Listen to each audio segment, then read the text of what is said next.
మనతో అస్తమాను మాట్లాడిస్తాడు, కానీ మార్పు చెందడానికి ఒకసారి మాట్లాడిస్తాడు. హల్లెలూయా. అది ఈ క్రిస్మస్ యొక్క వర్తమానమేమో నువ్వు గమనించుకో.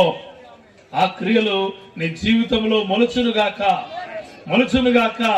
నువ్వు అనుకోవచ్చు, నేను క్రిస్టియన్ కాదే, నాకు దేవుడు తెలియదే, నాకు బైబిల్ తెలియదే, నాకు బైబిల్లో వాక్యాలు తెలియదే. అయినా ఆయన మాట చాలు నీ జీవితాన్ని మార్చడానికి.